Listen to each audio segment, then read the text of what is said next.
Coming to you live from the JRE Tobacco Aladino Mobile Studios, it's the Cigar Pulpit. Guys, Spotify has had it again. Hello, everybody. This is Nick, and this is another sermon from the Cigar Pulpit. I'm the Bishop of the Burn, blah, blah, blah. I've lost my train of thought already. Literally about, I'd say, oh my God, this is getting annoying. God, how long does this go? This was a joke. I literally only played that intro because I didn't have an intro. Because Spotify has yet again come after my music. Yet again. I got one episode in with the new intro after they decided that the old intro that had been with me for, over about 2 years, was no longer good. And one episode, they came in and they were like, we don't like this new one. And, they give me this vague bullshit of there's a problem with the rights holder. Well, the rights holder, I'm getting all of my look, guys, if I were paying for music, I would have better music, but I'm getting all this shitty, generic, fucking corporate bullshit music off of websites that offer copyright free use. I mean, I'm like digging through, I'm reading all the licenses that I download and this and that and whatever. I'm in the good, and yet for whatever reason Spotify is coming. So fine. So you got the cheesy 80s intro because apparently that did not trigger with the Miami episode. It was only the intro music. But this leads me to my first thing right off the bat. If any of you parishioners out there happen to be musicians and you feel like helping a brother out with like a 30-second clip of music, I don't need anything long. I need 30 seconds of music that I can use as my intro and outro. It can be the same song. It can be literally the same 30-second clip. I don't even care. I'm just at the point now that I don't want to mess around with this. And either that or I'm just going to cut intro and outro music altogether. And then it'll just be like super shitty, but whatever. Anyway, the bottom line is I'm so tired of Spotify. And if it's not Spotify, it's YouTube. And if it's not YouTube, it's somebody else. Everybody's coming after everybody. And I'm just getting so pissed. So anyway, if somebody is a musician and they want to just help a brother out with a 30-second clip, reach out. Nick@cigarpulpit.com is my email. Just reach out and I would be so indebted to you.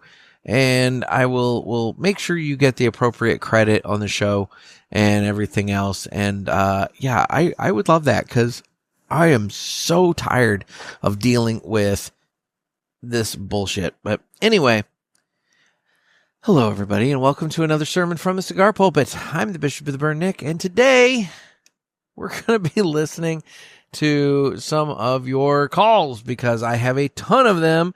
We're going to do another Ask the Pulpit episode. I love the Ask the Pulpit episodes, and it's been a minute since I've done one, and you guys have called in with all kinds of calls. So you know what? Let's do that. Let's do some of the calls. But first, let's light up a cigar. And today, I will be firing up a very old favorite of mine, one that I used to smoke just a ridiculous amount of. The Perdomo 10th anniversary champagne in the Epicure size. It's a 6x54 Epicure, or Toro, your choice, depending. They call it the Epicure. Others call it the Toro, whatever. Anyway, and it's a Nicaraguan Puro. And so I'm going to, it's time to cut the cigar. I'm sorry. I'm all thrown off. And the official cutting is brought to you by 2guyscigars.com. That's the number 2guyscigars.com. Two Guys have been around for 40 years, and they are the trusted name in the cigar industry. Everybody knows Two Guys, but if you don't, please give them a try. You won't be sorry. Family owned and operated, 2guyscigars.com does the very best to provide a great selection, fair prices, and excellent customer service. I know Mike Brinker just put in a order from Two Guys not too terribly long ago, and he was in the Pulpit Parishioners group on Facebook posting about how he was trying his very first firecracker that he ordered from Two Guys this time, and he enjoyed that. So head on over to twoguyscigars.com for your next cigar purchase. Tell them that the Cigar Pulpit sent you. And remember, that's the number 2, guyscigars.com. And with that, it's time to go ahead and cut the cigar. Holy cow. Guys, I swear, it some days it doesn't pay to get out of bed. You know? And it's like you just want to just go back to sleep. This is kind of shaping out to be one of those days. But that's okay. Because I'm going to listen to your phone calls and we're going to have a good time. And, you know, that's just how this day's going to go. So, while we do that, or while I cut or light this guy, that is, let's go ahead and listen to the greatest commercial we've ever heard.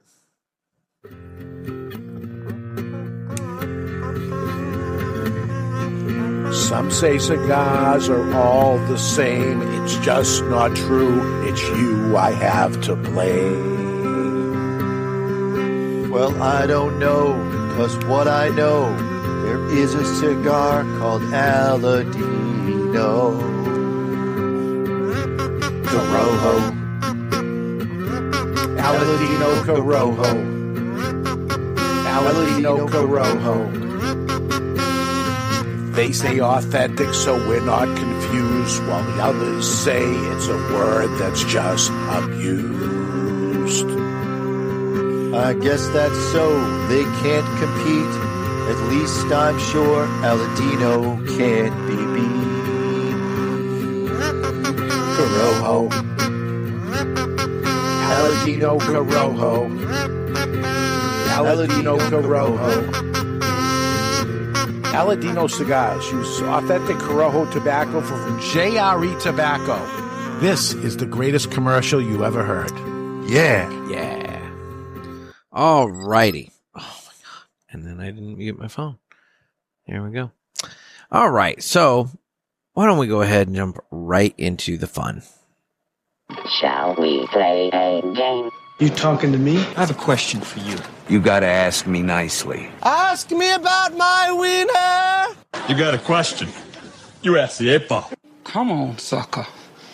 Let's get it on. Let's get it on indeed. So, guys, it's time for another Ask the Pulpit. You can give me a call on the hotline at area code 863-874-0000. That's area code 863-874-0000. And leave a call and tell me what's on your mind.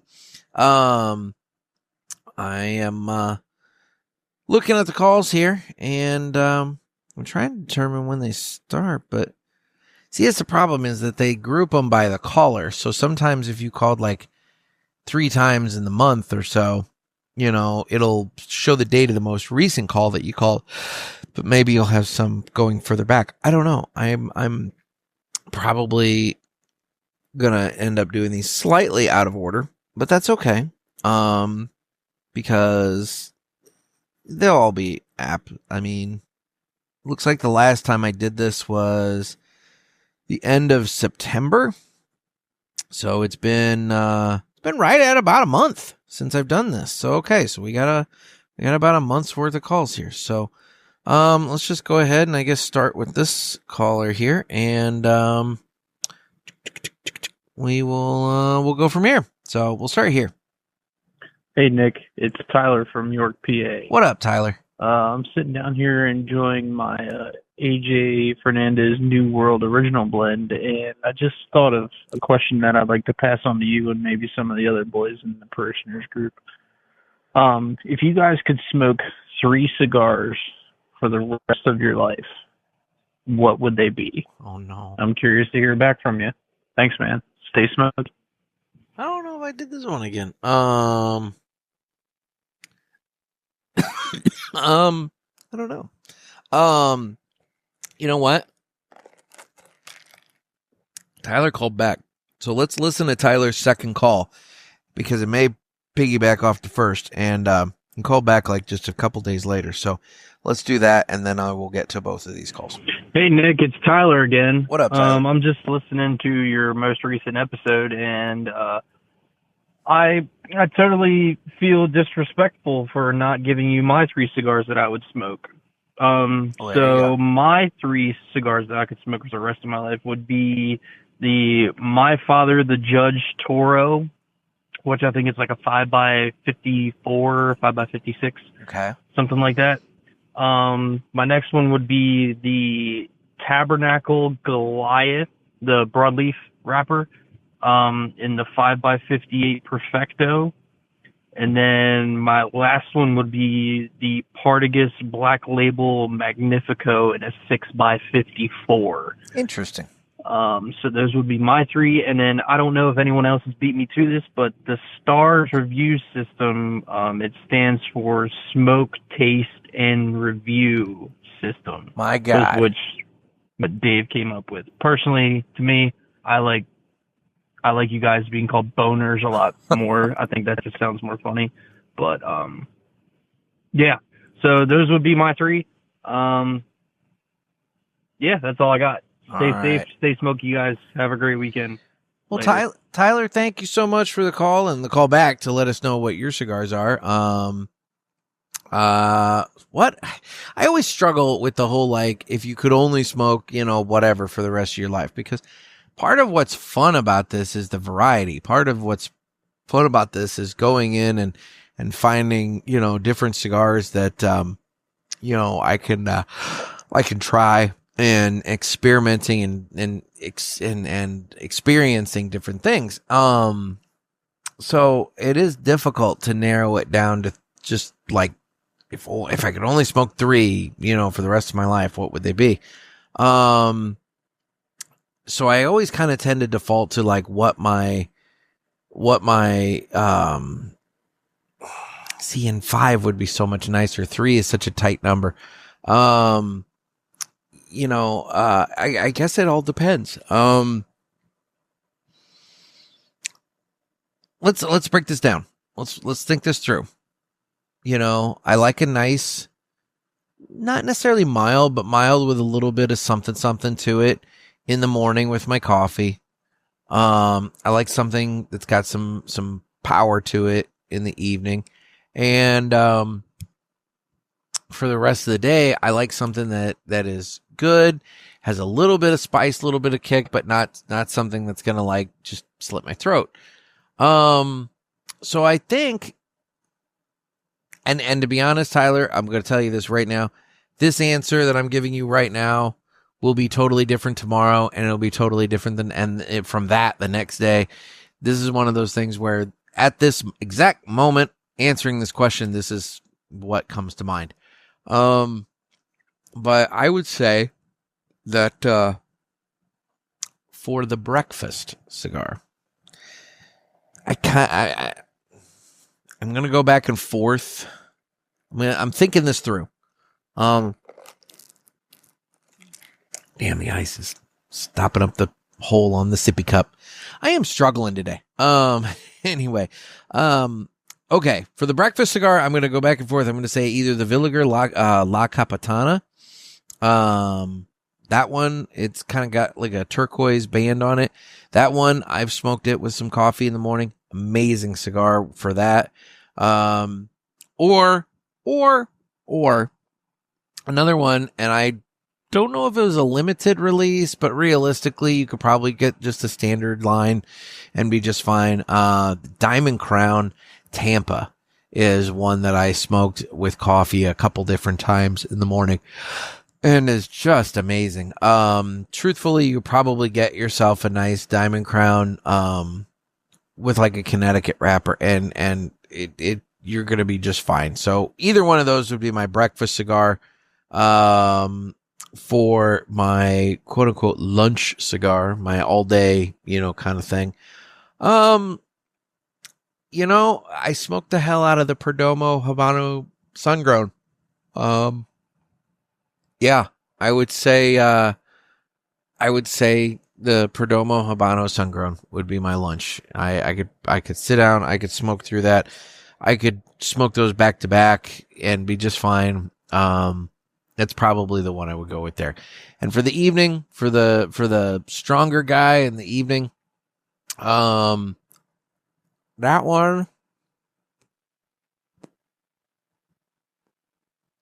That one, I would say, probably the Aladino Corojo Reserve. And if I can get it in the number 4 size, that would be great. Robusto would be just fine. But I think that would have to be my answer. So I technically give you 4, because I could not decide on the breakfast. That one, we flip the coin, and whatever wins. I'm fine with that. The other ones will lock in. So I hope that answered the question. And then, yeah, I would love to hear that from everybody else. So again, call in, with your thoughts. Tell me your favorite cigars. I would love to know that. So, okie dokie. Moving on now. We got another call here.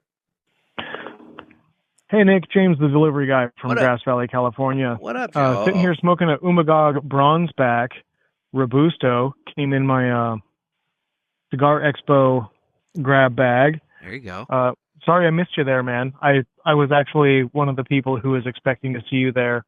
But you know what? I also missed you at Pulpit Fest. That's my bad. So, and you know what? Your trip probably would have been a lot cheaper. So, I'm looking into getting down to Pulpit Fest in the near future. 3 cigars, if I could smoke 3 cigars and only 3 cigars for the rest of my life. All right. I'd probably do the United Maduro Toro, the Garofalo Sungrown, and I guess the Umgogs are pretty good, but they're actually the more expensive, bundle type cigar. And I'd probably go with the Umgog with the white band, not the bronze band, because they're a little bit lighter, and those other 2 are a little bit more on the powerful side. But I couldn't do it. Variety is the spice of life. Anyway, you stay smoky, and I'm going to keep listening to the rest of the episode, and maybe I'll call back. All right, bye. Well, James, you did not call back, but I appreciate this call quite a bit. And if you are thinking about Pulpit Fest for next year, keep those dates, October 1st through the 4th of 2026 open. I'm working on something here, guys. Working on something. You're going to want to be very, very closely watching the socials. Starting... let's just say starting Black Friday this year, day after Thanksgiving. So that would be what, November, for those of you who are, maybe Canadian and celebrate your Thanksgiving on a different day. That would be November the 28th. You might want to be very closely watching the socials on November 28th, because there might be an announcement that those of you interested in Pulpit Fest maybe want to know. That's all I'm saying. That's all I'm going to say. Anyway, you were at, yes, I am sorry I missed the expo this year. That it's one of those things. They just came too close together, and the money was tight, and I just couldn't quite pull off that trip. I'm always disappointed, because Dave throws a hell of a party. I'm glad you enjoyed it. And solid picks on the cigars too. The United Maduro, I will admit, that one doesn't get as much love from me, mostly because I tend to be more of a sun-grown, kind of that middle range. So the natural in the United tends to be what I smoke the most, but I do enjoy the Maduro. And as for that Garofalo, the thing's amazing. I bought some of those from Ash and Nail when I was down in Florida last time. And such a good cigar. Such a good cigar. So yeah. No, you got some solid picks going on there, man. All right. Well, we will move on now to another call here. Let's just see. All right. We'll do this one here now. Hey, Nick, it's Hank. I'm sitting here in traffic, getting ready to light my 4th Villiger Export, not smoking like Justin and Sean, listening to your Battle of the Budgets. And I have a question. So does the strength-o-meter in the metric form have decimal points? Just want to know. Have a great day and stay smoky. You know, that's something I will have to throw out to my Canadian friends and inquire about, because I don't know. I don't know. The metric system, it might lend itself to allowing for decimals. I don't know what the conversion rate is either. So, yeah, that's a good question. Some of my Canadian listeners, if you're familiar with the Cigar Authority Strengthometer and some of the structural issues regarding the use of decimal points and whatnot, if you're going to convert it to metric, let us know. Do we get to use decimal points if we do that? Because that might influence some of us to switch to the metric system, at least as it pertains to the strengthometer. So anyway, all right. So now let's go back here. Let's get another. Let's get no. I'm trying to look. I'll admit I'm trying to go in to where I know there's like multiple calls, and I'm trying to find dates so that I could see like, okay, is this an older one or a newer one? So, all right, we got another call here. Hey, Nick, this is Danny out of Shreveport. So listen, I wanted to talk to you about those dreams you've been having about Carlos Fuente yelling at you. So I found it really funny because what you're describing are cadet nightmares. So the thing is, when you think about like cadets, so I'm when you go to like a military school, you're a cadet. So we have cadet nightmares every now and then. I'd say one every like 6 to 12 months, and it's something like you're late for a test, or you went outside of the local area but you didn't go on leave. It's silly things like that. I thought it was funny because you're describing a cadet nightmare. It's the kind of thing that as soon as you go through it, it kind of messes with your whole day.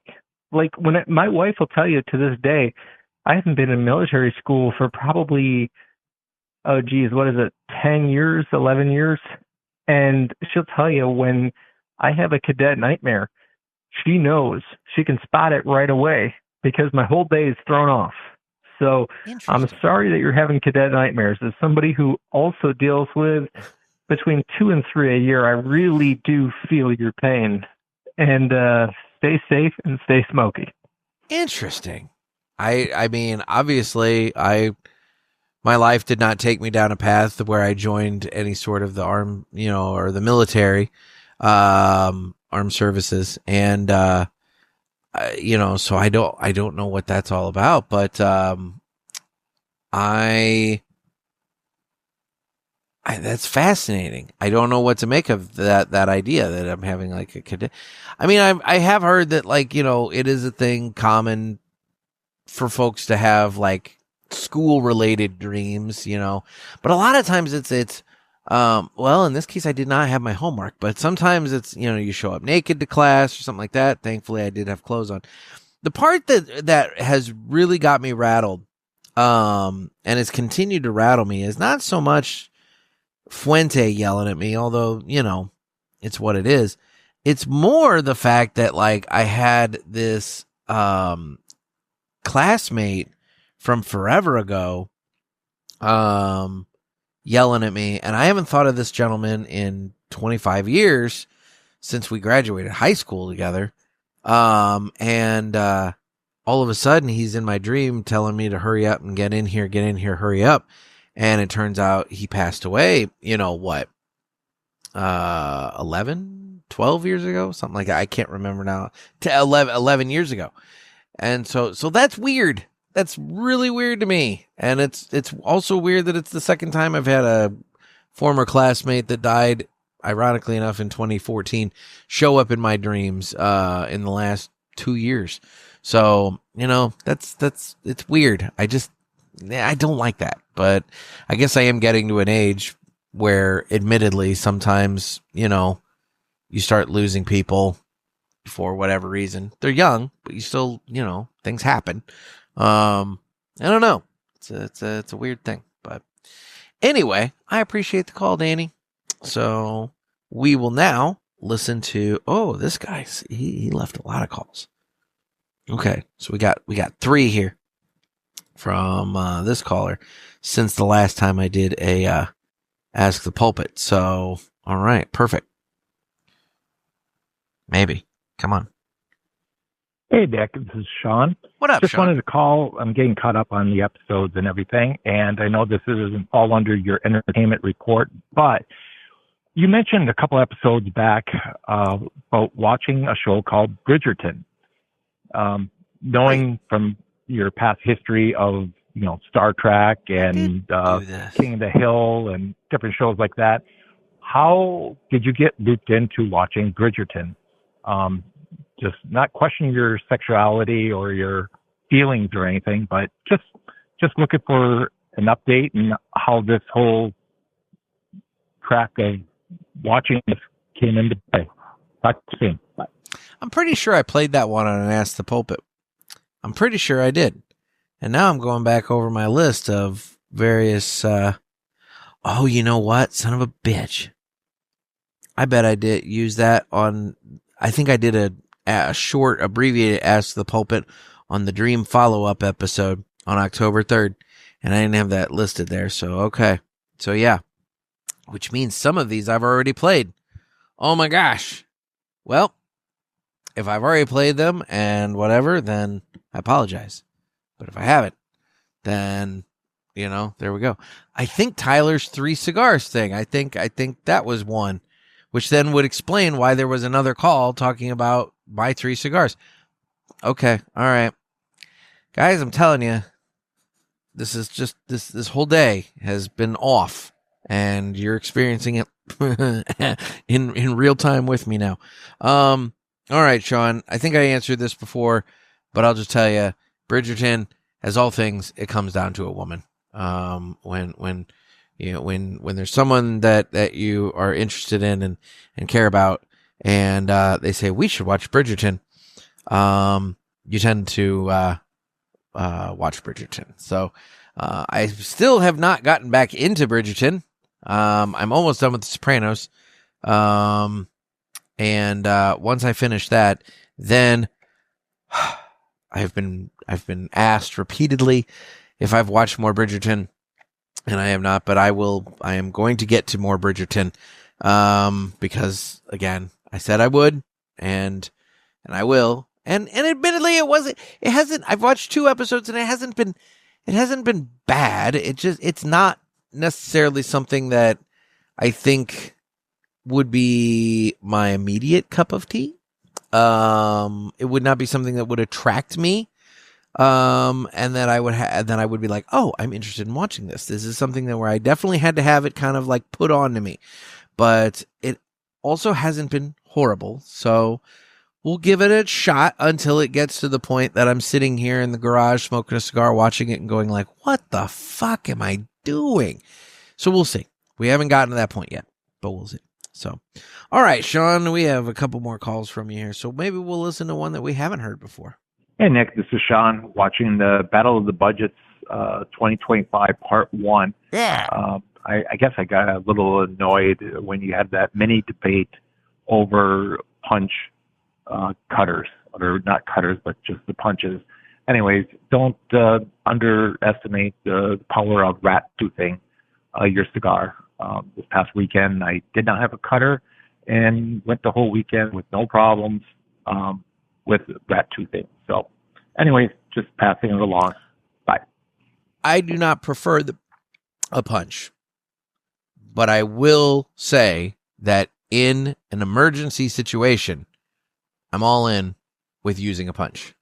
I used to have a little punch keychain until the guys at the oil change place lost it. It was one of those ones where the keychain, the one part was on the key ring, and then the punch itself kind of, slid on and snapped onto it.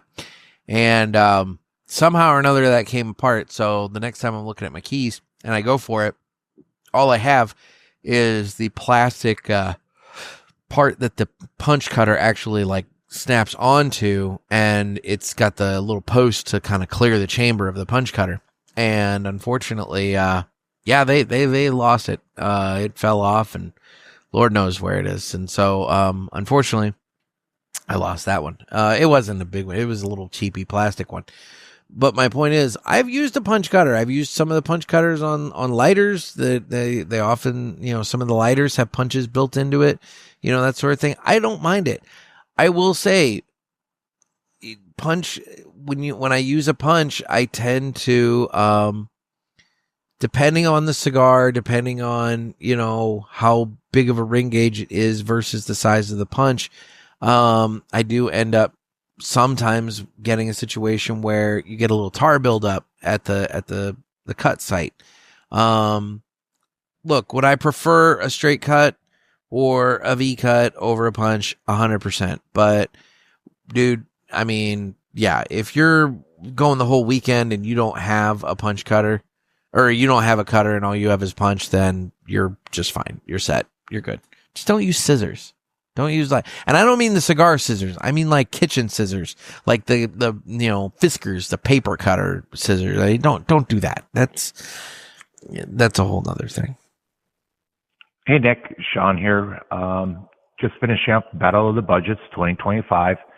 You need to get your shit together. Let me know. We need to put some drywall in your ceiling. I'm watching the video, and that's all I get distracted with is looking up and seeing no drywall up there. So if you want to get a weekend and get some materials, I'll come down. We'll hang that drywall. So anyways, let me know a time. Thanks. Dude, it's my garage. I don't know what the problem is. Like, I don't, it's my garage. I'm sorry, my garage is not up to standard. Truthfully, Sean, I got so much shit out here. I do need to get, it's better than it's been. For those of you on the video, for the places where you can actually fucking watch it right now, thanks Spotify. That area right there is my biggest problem. And it extends down to this wall. I've just got stuff I need to sort through, and I have been slowly sorting through it. Additionally, I have got to get these comics organized and, starting to sort, because I think I got stuff in there that I can sell and I can make some money, and I obviously have to pare it down because this is obscene. It's gotten out of control. A collection is one thing. This is obscene. So yeah, the only reason it's not hoarding is because it's in nice little boxes and stacked on shelves nicely. But realistically, it's not great. So yes, I mean,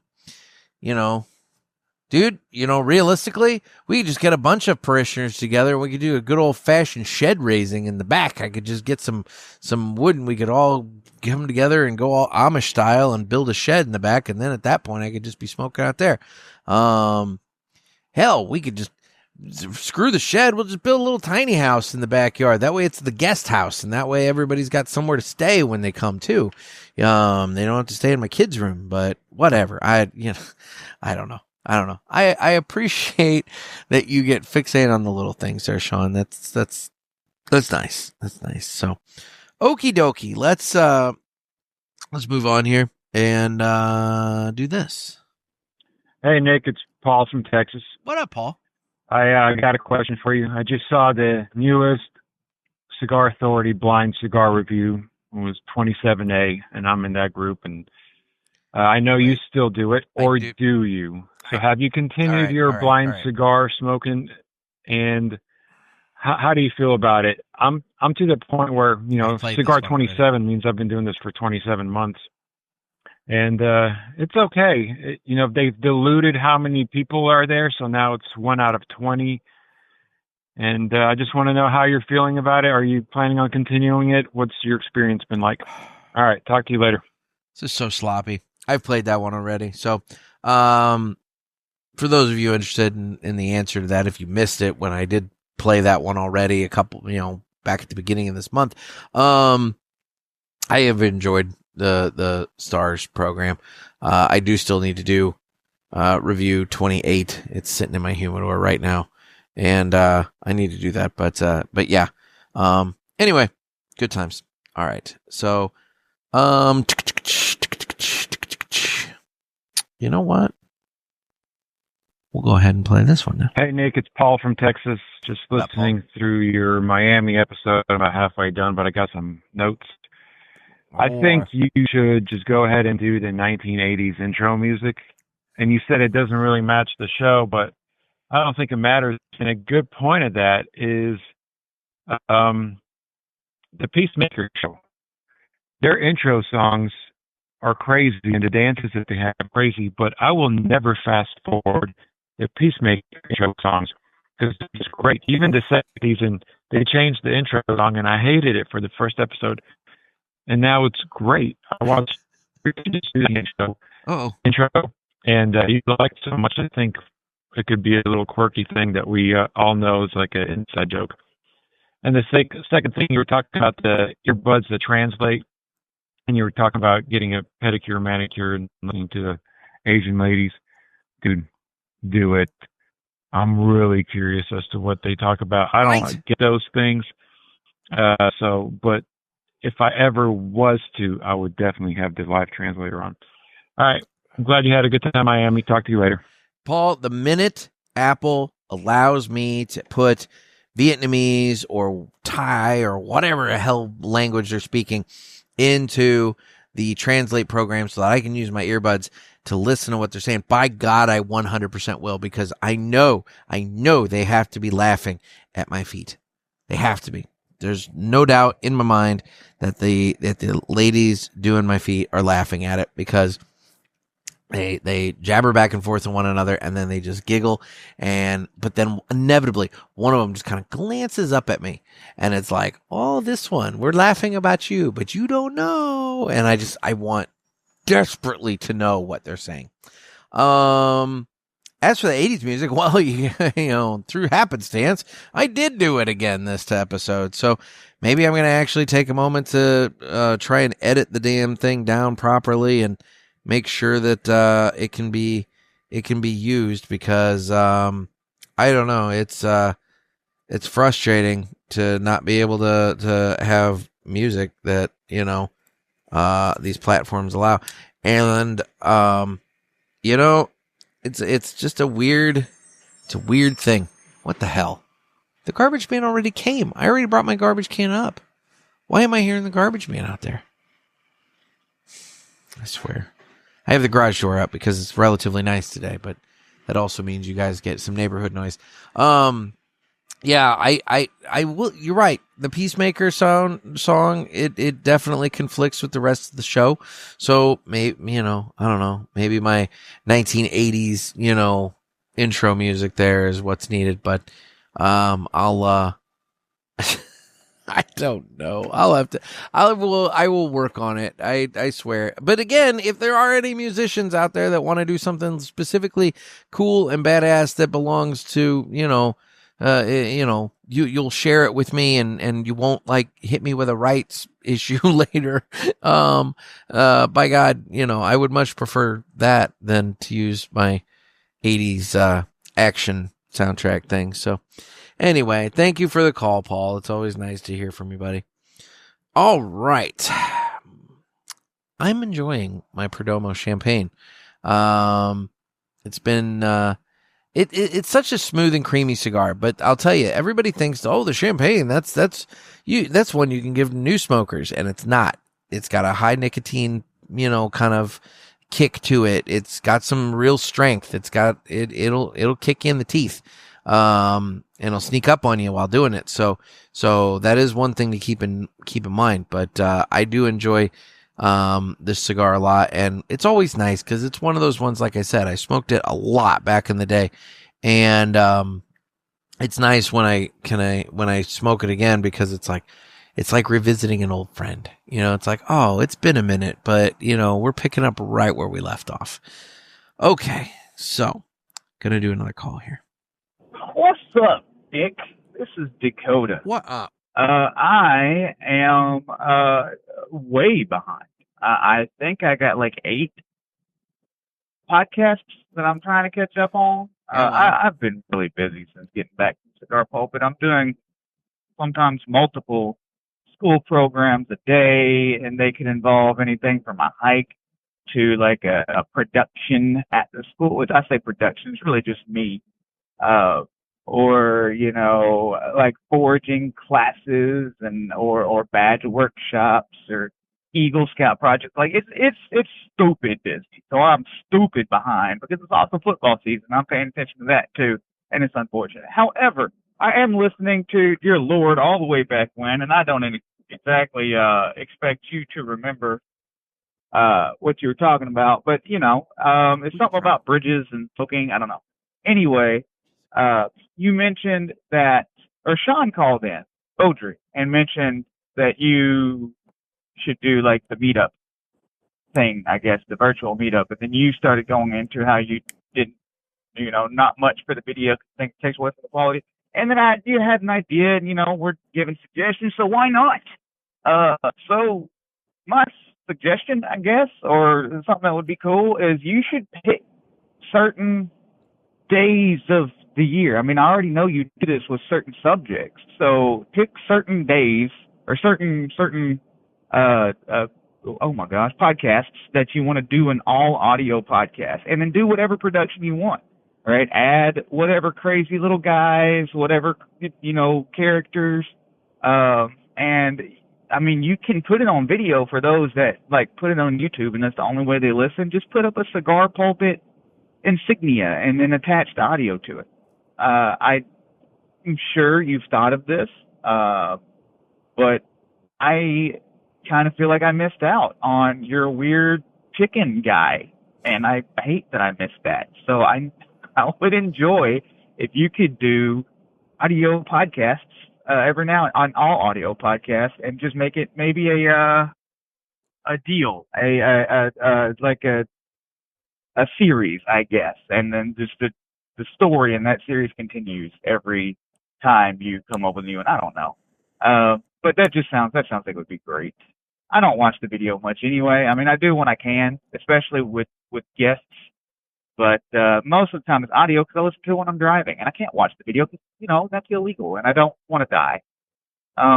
Anyway, that's a suggestion. Hope you enjoy it. Y'all, peace out. You know, I do enjoy that suggestion, actually. So let me ask a question, and this is something for the people who do watch the video. Obviously, Spotify has been a giant pain in my freaking ass the last two episodes. The Miami episode and the one I did with Jason Wood from, ironically, Miami Cigar and Company. Both of those episodes have had issues related to my intro music and outro music on Spotify, and currently are not available. I need to figure out how in the hell to reload those, and I don't know how.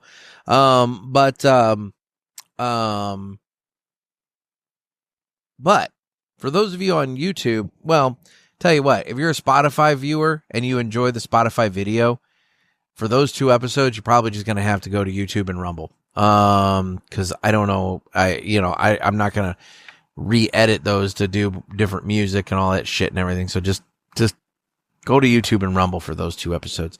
And that pisses me off that I even have to say that, but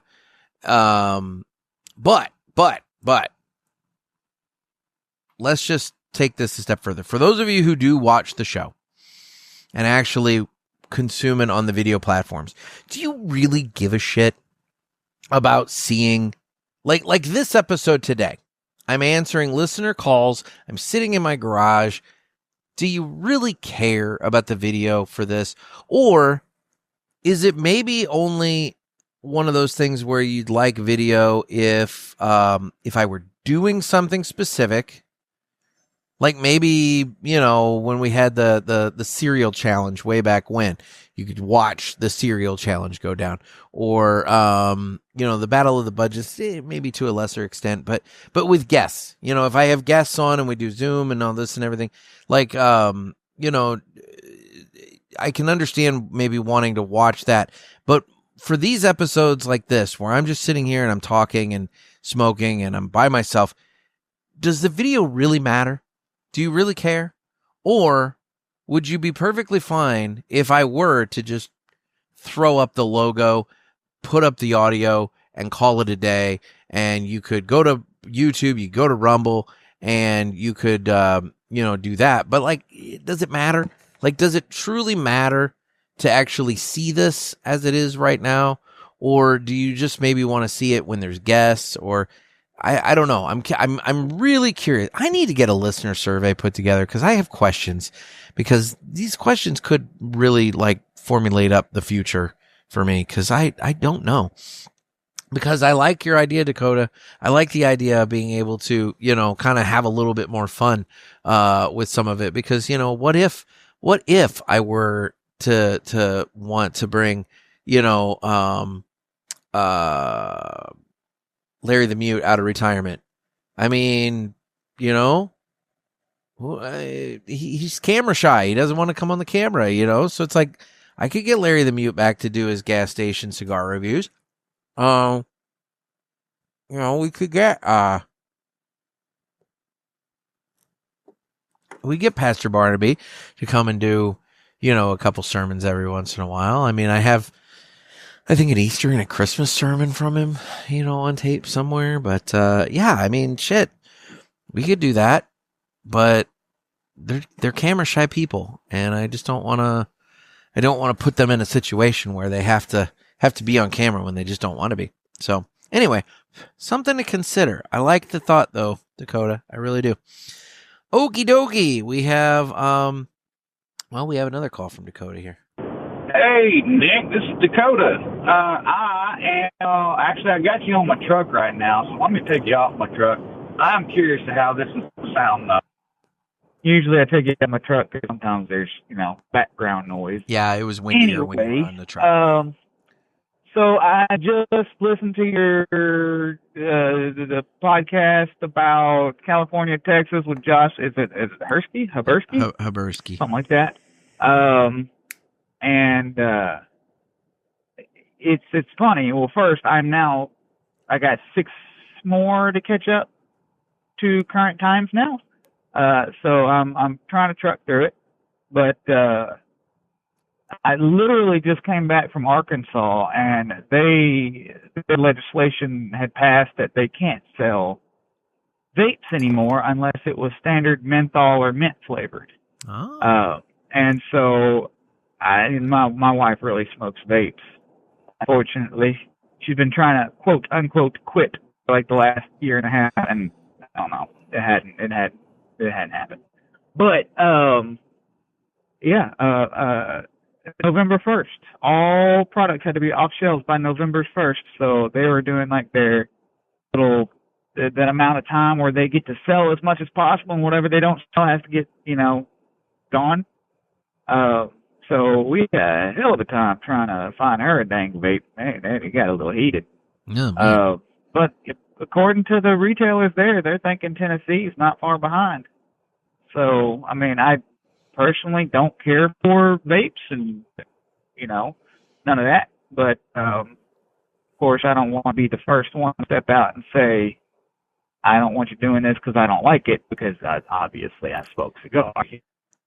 It is a really slippery slope, man. But anyway, that does make me think, though, are they going to try to go after like flavored cigars? I know it's not marketed the same, right? We ain't putting cotton candy on any freaking cigar. There's at least one guy I know that puts fucking Happy Meals. I haven't gone to a cigar lounge yet that doesn't meet somebody that even looks like they're under 21 by force when they walk through the door trying to get a look at their card, their ID.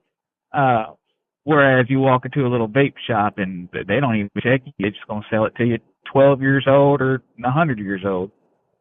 Anyway, what's your thoughts on the whole thing? I know you talked about it there, but do you think they'll be coming after the flavored cigars again? I know they had a past, but do you think this is a gateway to open that back up? All right, peace.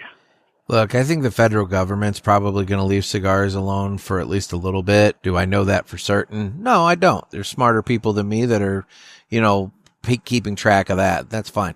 Where you're going to see problems for cigars, it's going to start local. It's going to start at your local municipality, and then it's going to move on to maybe, county and then state and whatever else. You've got a few states that have lumped cigars in with vapes and everything else. And it is a slippery slope there, Dakota.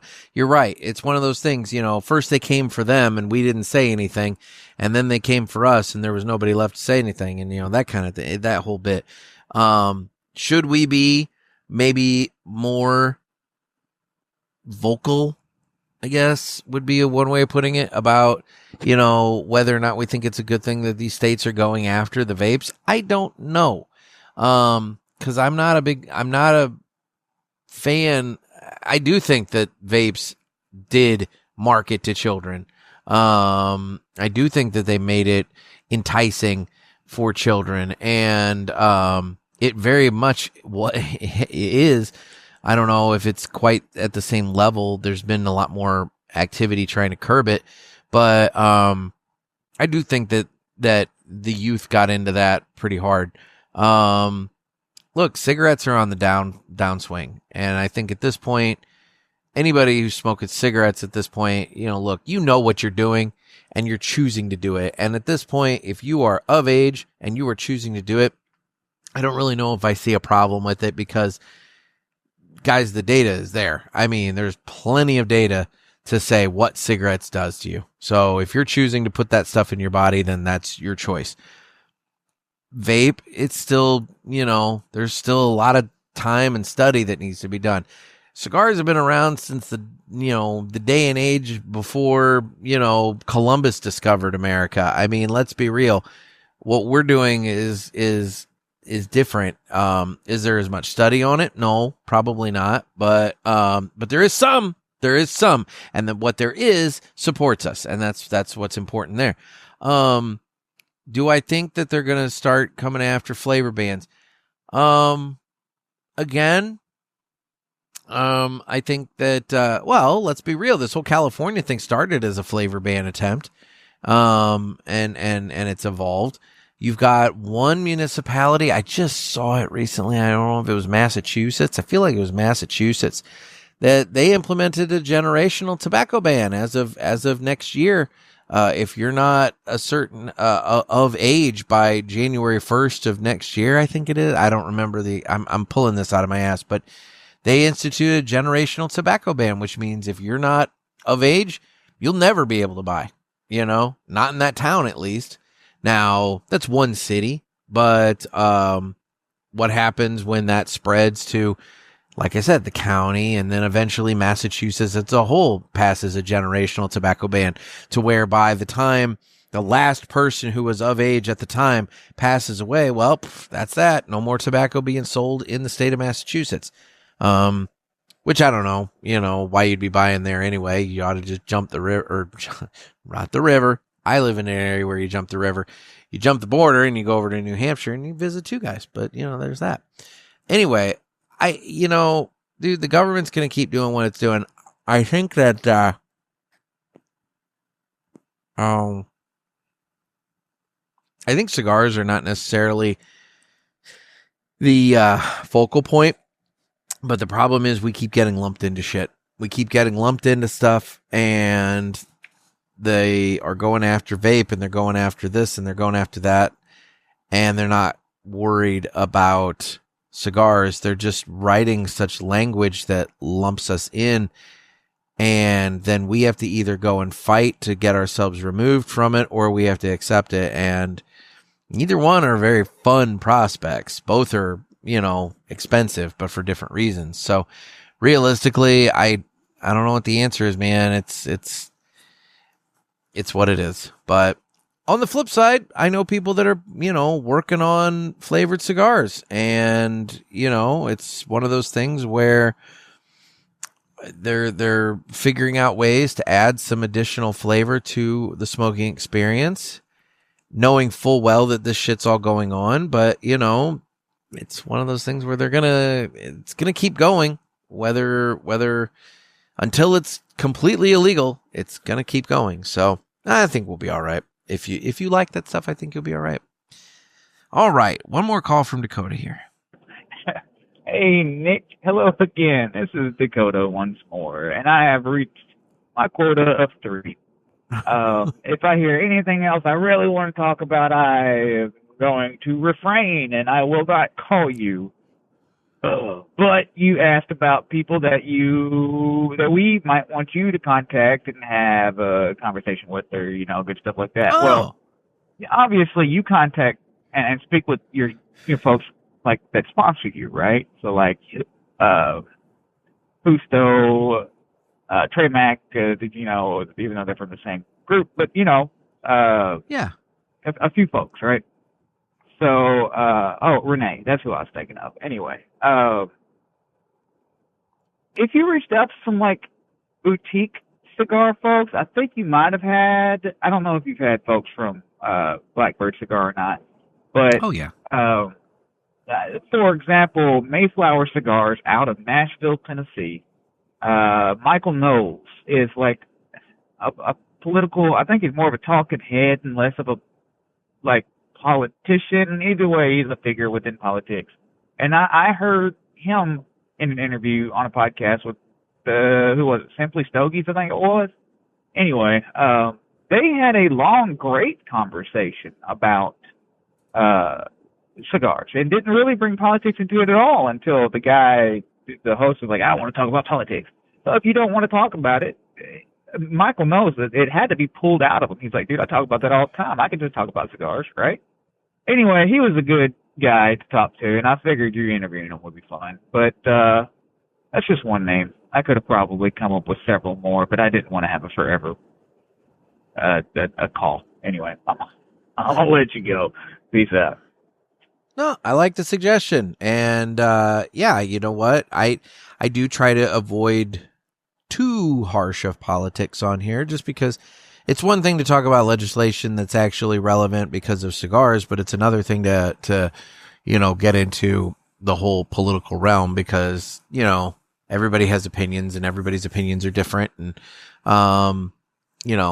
that was one of the rules at, one of the very first lounges that I visited as a cigar smoker was, you can sit back here, we can discuss anything, but we don't discuss religion, we don't discuss politics. And I think that's a fair rule in life. I think that if more of us kind of stuck to that rule in life, I think maybe the better. I understand there's a lot of shit going on right now, and some of it is very infuriating, and some of it is, I don't know. But I would say that, yeah, I would want to avoid politics, but no, I mean, I'm open to really talking to anybody. So I will add him to my list of folks to talk to. So, all right. We only got a few more, guys. I hope this has been fun. I'm having a little bit of a wrapper issue.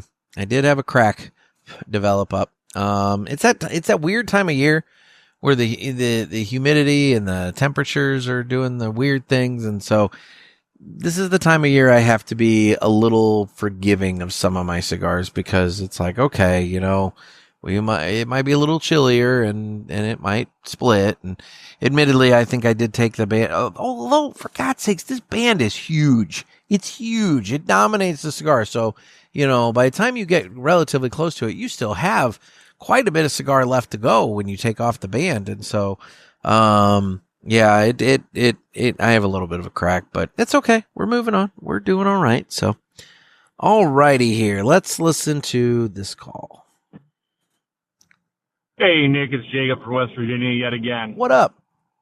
So I really, really have to hand it to you. So this past weekend, we were doing our podcast, and we were on location. The rest of my team couldn't be there. Normally, we have a team of 4 people. Oh, my gosh. And half of them were working at that event, and the other half was working at his real job. And I got to say, I never thought it would be so hard to do the podcast solo. The fact that you can do not only 1 but 2 every week with content that's engaging, it's absolutely incredible. I probably got about a half an hour to 35 minutes of content before I really started dying. And the fact that you can do 2 that are at least an hour long every week, man, you really have this down. What what a hard job, and I never realized how bad it was for you. But great job. I just want to say how much I appreciate you and the content you put out. I really enjoy listening to it every week. And I'll be honest, when sometimes you have to miss, it's kind of a letdown for me because then I have nothing to listen to on Tuesdays and Fridays. However, I just go back to some older episodes, period. Actually, you notice I still do the text-to-talk thing. But yeah, no, I just want to say great job, and I just want to really hand it to you on what an amazing job it must, you do and how hard it must be to put out this kind of content. Either way, thank you very much, brother. Stay smoky. Dude, I'm really legitimately touched by that voicemail. Thank you so much, because, sometimes you sit here and you ramble for, an hour plus, and you're talking to your face in the camera. Like I'm talking to me, and you just sit and think to yourself, well, that one wasn't that great, but it's something. And you hope that the next one's better. I like these Ask the Pulpit calls because I get to have that back and forth, at least, with you, even if you're not here, like right now, I'm talking to you and in response to your message, you're not here, but, I at least get to talk to you. But yeah, it's not easy. And, admittedly, I mean, it was really hard the first time I had to do it. It's gotten a lot easier as I've gone along. And, I've got my list of people that I could call. But people have lives. People have things going on, and sometimes my life and the chaos of my life results in to a point where, it's Thursday night. I have to have an episode for tomorrow. It's already 8 p.m. Central, and I'm sitting here going, shit, I need to record something. Well, I'm obviously not going to, call somebody and be like, hey, you want to do an episode at, it could be 9 o'clock. I mean, shit, it could be 9 o'clock Eastern. It could be, what would that be? 6 o'clock Pacific. I mean, I don't really know a lot of people on the West Coast, so it tends to be East Coast and Central. So at that point, I'm asking somebody, hey, you want to do an episode at like 8 or 9 o'clock at night? And people have lives. They got to get up for work. They got kids, whatever. So, it results in me having to figure out and do a solo show. And, thankfully you guys have gotten so good about calling in and leaving me messages. It's been very helpful with that, being able to pull together solo shows with the call in line. But I really appreciate the kind words, and I'm sorry that you had to go through that.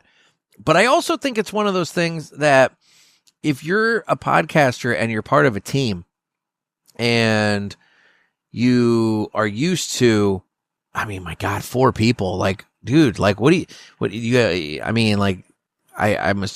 don't know, forgive my ignorance. I don't know if this is like a panel thing or if you have like a producer and 3 people or if all 4 of you are talking. But I would just kill to have a regular, legit person with me all the time, consistently. The problem becomes what I just said, the schedule. I mean, I gotta figure out a schedule. Right now, it's easy for me because since it's only me, I do it when I can do it. As long as it's done by deadline, I do it. But, if you have another person, then you got to plan ahead, you got to schedule and that kind of thing. I in a perfect world, I would love to have a co-host that actually was physically here so that, you could get, because there is a difference between the banter over Zoom and the banter, in person. But it is what it is. Life is what it is. But yeah, I'm jealous of you having a team of 4 of you. But I will also say again, to finish that thought, I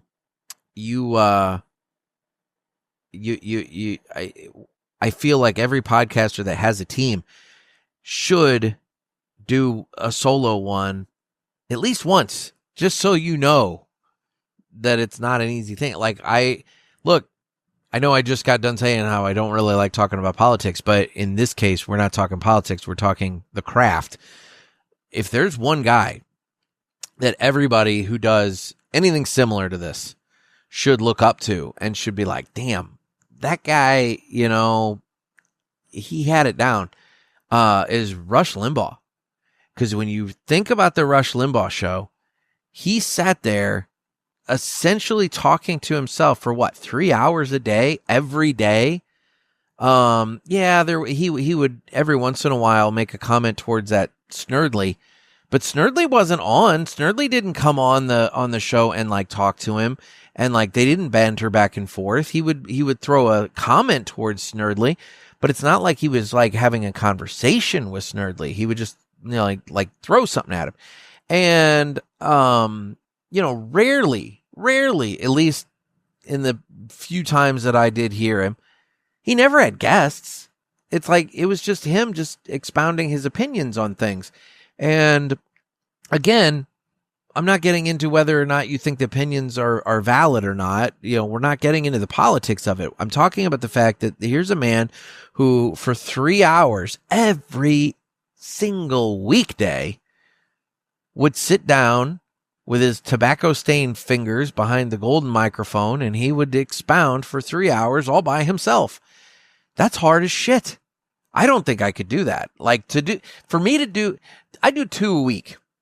For me to do 5 a week, for me to do this every single weekday, first of all, the Cigar Pulpit would be a totally different beast. Like, you know, right now, I always, when people talk to me about what this show is, you know, it's like I say, oh, this is the show that tries to replicate the lounge conversational atmosphere. Because when you're sitting in the lounge, you know, you might ask a guy, hey, what are you smoking? Do you like it? You know, that kind of thing. But then you move on and you start talking about other shit. You know, you talk about all kinds of stuff.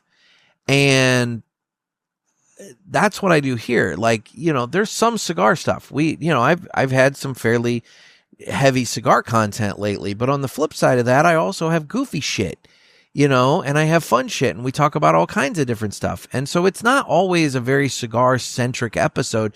Sometimes cigars are just kind of on the periphery. We're always smoking something, and, you know, there's that. But on the flip side, it's not necessarily always about cigars, and that's fine. But if I had to do this show 5 days a week and do it 3 hours a day, 5 days a week, first of all, I would be doing everything I possibly could to get a nice big calendar put together of guests, because there's no way I could pull that off on my own.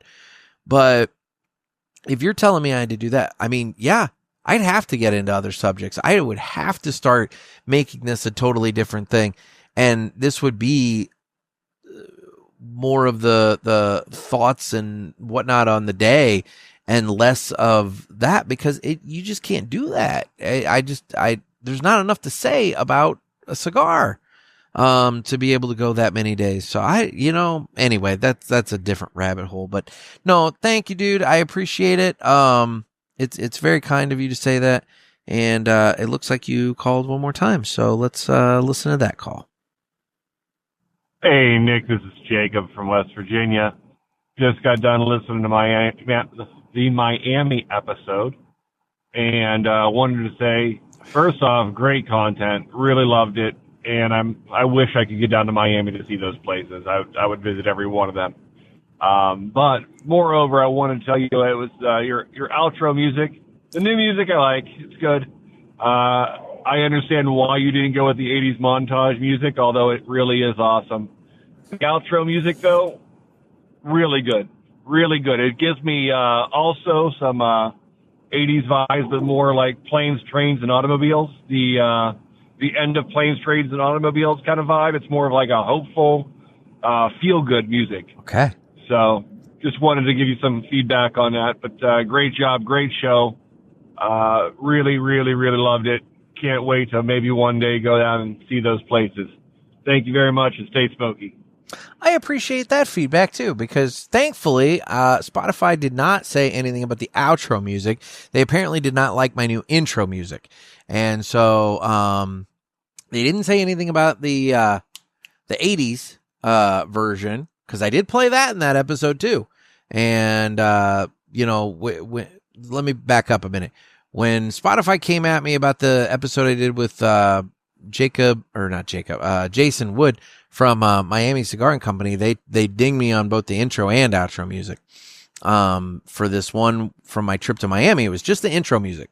So I'm thinking that if I can manage to just change that out, then that should hopefully, knocking on wood, appease the Spotify gods for at least a little while.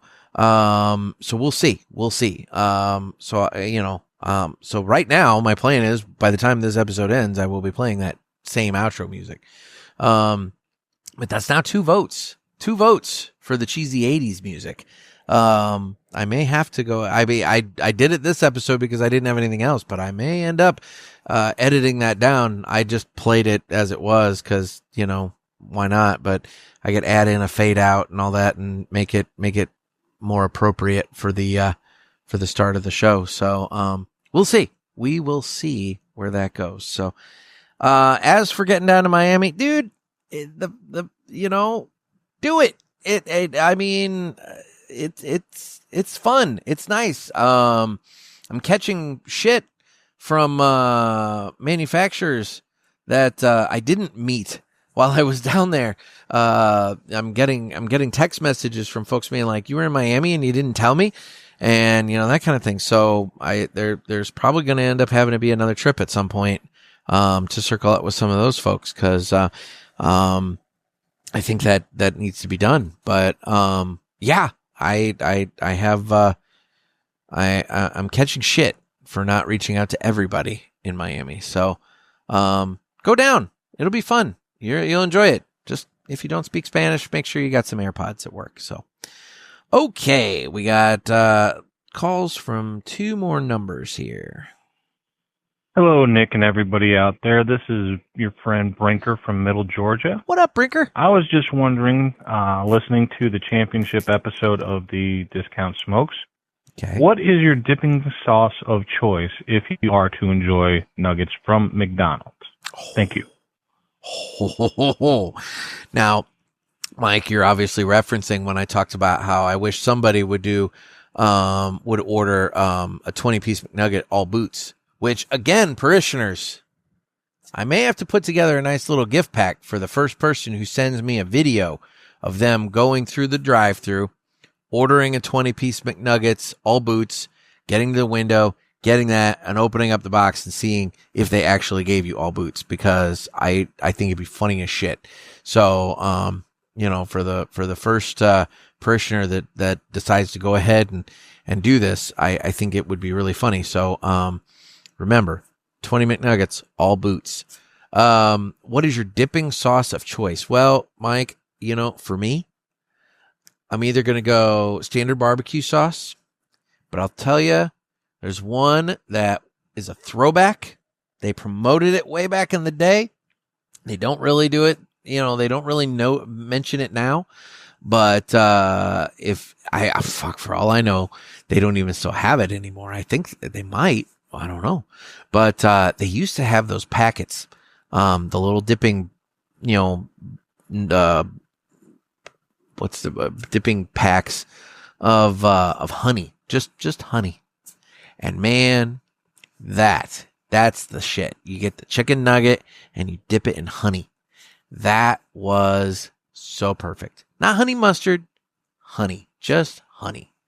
And yeah, that would probably be my dipping sauce of choice for the McNuggets was just honey. So anyway, might explain a few things. All right, man. Always good to hear from you. Okie dokie. All right, here we go. Last caller. Jerry, please. And here. Of course. I went ahead and took the advice of the Cigar Pulpit there, and or dare I say challenge of the Cigar Pulpit, and I went to my local McDonald's drive-thru and ordered 20 boots. No way. Imagine my surprise when I got to the window there, and I had a big box of Doc Martens and Red Wings and Timberlands. Anywho, stay smoky.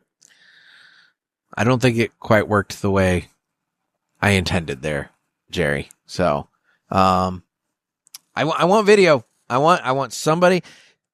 Go with somebody in the drive-thru. Have your passenger just get out their phone and just record you ordering the nuggets, all boots. You know, just have they can put their phone down. I don't care. You know, maybe you don't want to be obvious that you're filming at the McDonald's drive-thru, but I want proof that the order took place, and I want to see the end result. I want to see if they actually gave you all boots or if they gave you rounds and diamonds and everything mixed in. I want to know. And the kidney. That was the other one. It's the kidney-shaped one. So, all right. Last call here, probably from Jerry. Jerry Blaski here. Yep. A couple of quick hitter strip club stories is requested there. Well, back in my wayward youth, back in young Jerry Pulaski's day there was a local naked establishment there that I went to, kicking and screaming, I might add there. Oh, I'm sure. Anywho, there was a lovely lady there who had this talent of hovering over a stack of quarters. And, oh my God. Like those old canisters at a bank, up it went there, to where it went, nobody knows there. But, fast forward to the next day there, old Jerry Pulaski showed up, dressed in nothing but silver and a revolutionary wig, and was, removed promptly by security there. Oh my God. Another strip club there story there. Jerry Pulaski here. Went to an Asian strip club there in good old Chinatown there at work, and there was a Vietnamese lady there entertaining the patrons there, and here recreated a scene from Deer Hunter, and again was forcibly removed. Stay smoky. You know, if there was ever a call to end this episode of Ask the Pulpit, I think that's a good one. So thank you to all the callers who called in. I do appreciate it immensely. You can get your call in on the hotline at area code 863-874-0000.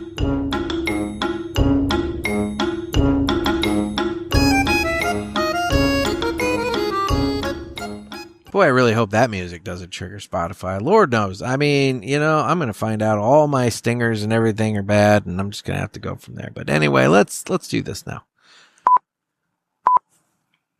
It's time for the Villiger Cigars Entertainment Report, brought to you by Villiger. Villiger Cigars, one of the leading cigar and cigarello manufacturers in the world, founded in 1888 and still family-owned and operated. Head over to VilligerCigars.com and check the store locator to find a shop near you that carries them. We guarantee that Villiger Cigars will be a wonderful addition to your humidor and cigar rotation. So, this has been a very busy week of catching back up after the trip. As I record this on Thursday, you know, Monday was what it was. It's, you know, between podcasts, newspapers, this, that, and whatever. I really have done what I've done. What have I watched lately? Last night, you know, wrestling was on Wednesday night, so I caught that. Sopranos. I'm burning through that last season of that. Kind of forgot that wasn't a 13 episode season. I thought it was. So I have a few more episodes to go in that than I originally thought, but I'm rapidly making my way through that. Yeah, it's really just been about that kind of stuff lately. I've got all kinds of stuff on the watch list, that I need to get to. So hopefully it'll start diversifying up as we get into the colder weather months and I'm just home a lot more, you know, and have hopefully more time. I always say, you know, I need more time. You know what I really desperately, I did that whole episode about what I would do if I win the lottery. I need to actually play the damn lottery so that I can win the lottery. Cause, boy, I just, that would be nice. That would be really nice. I'm not really gonna do that. I don't want to, I don't have the money to piss away on the lottery, but on the flip side, that would be really nice. And I think I would have a lot more free time if I had, the ability to not be constantly scrambling. But anyway, it's neither here nor there. What other entertainment stuff have I done this week? This week has been a whole lot of this, that, and the other. I did go to a new restaurant near here, Yummy Bowl. And it's one of those Asian bowl places where you get the bowl and you go up to the little bar and they have all the meats and the vegetables and whatever, and you put what you want in your bowl and you give it to the guy. I do enjoy watching them stir fry up my lunch. I did that just today, actually.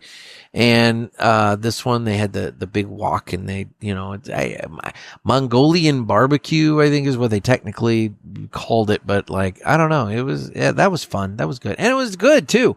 It was very, it was indeed a yummy bowl. So, I did enjoy that. What else have I been entertained by lately? Yeah.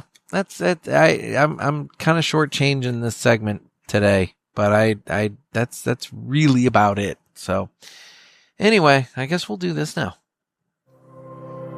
It's time to fly high with Blackbird Cigars. Blackbird Cigars offers you remarkable quality using the most delicate and finest tobacco to always ensure that you're receiving unsurpassed cigars. Blackbird Cigars strives to give you undoubted repeating flavor for every cigar you smoke and impressive quality so that you can always expect greatness. Check out their website for a full list of stores carrying Blackbird Cigars and give them a test flight. Blackbird Cigars, can't clip our wings. All right, so let's bring up my actual show notes here.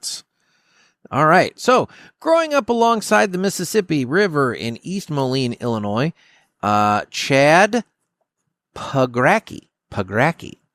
I had to write that out phonetically. Chad Pagracki loved the water, but as a teenager, he noticed the riverbanks were buried in trash, old tires, plastic barrels, appliances, even sunken boats. It bothered him that something so important to local life was being treated like a dumping ground. And at age 17, he decided that instead of complaining, he would do something.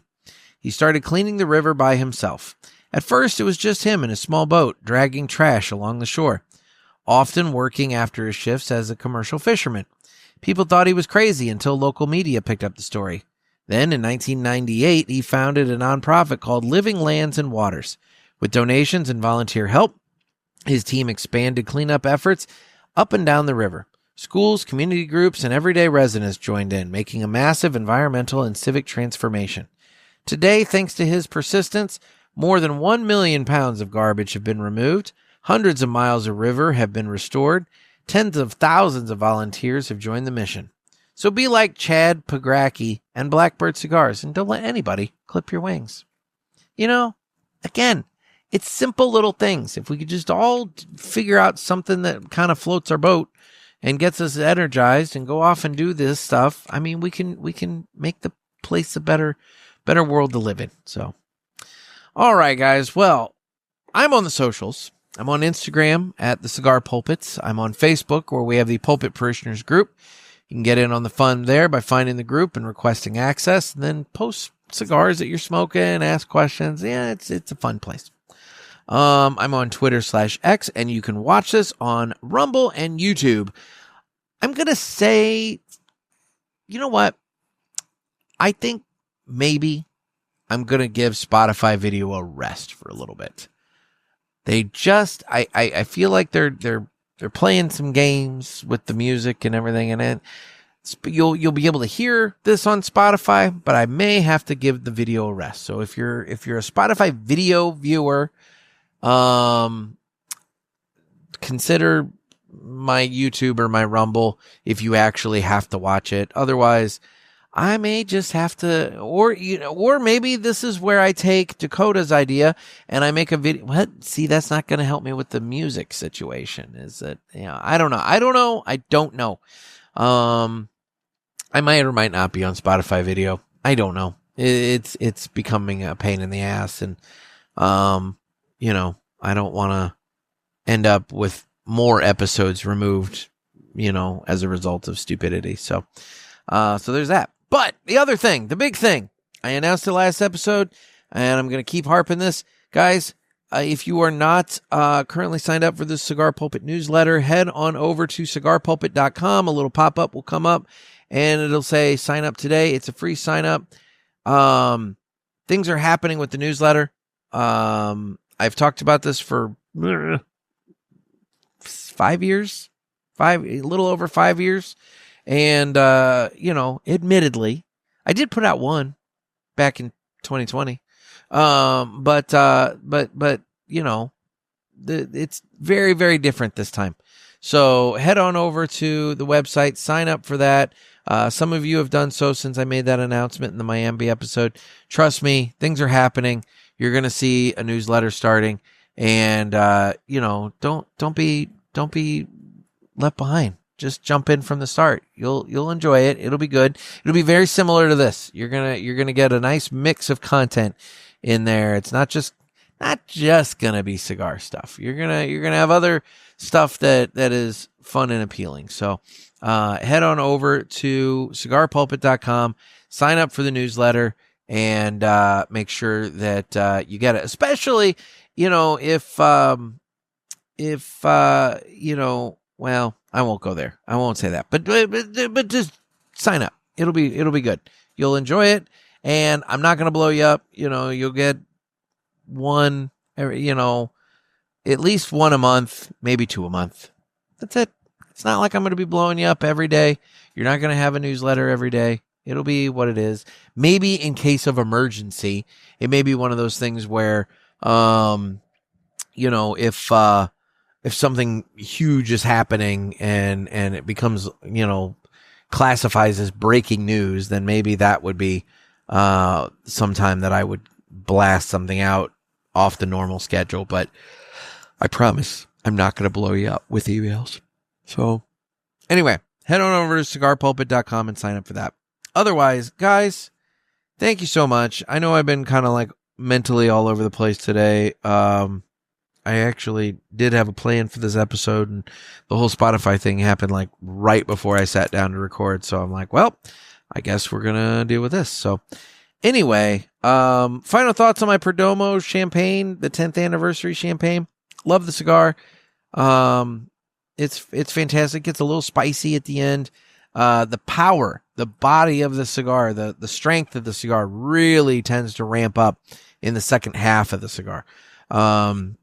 If you don't know that you're smoking like I think the authority has it as a 7 on the strength-o-meter. If you don't know that you're smoking a relatively strong cigar in the first half, you definitely know it by the second half. It's a very, very good cigar. I really do enjoy it. So guys, this has been another sermon from the Cigar Pulpit. Everybody stay safe, stay smoky.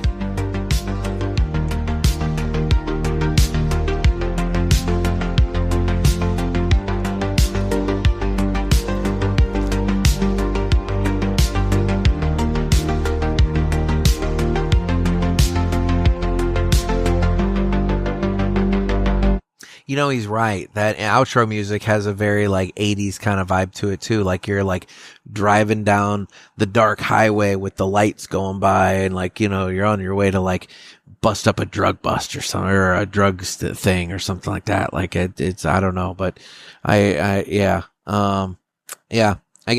what you're saying. It's got that synth techno kind of 80s feel to it. So I get that. I get what you're saying with the outro music. Anyway, take it easy, everybody.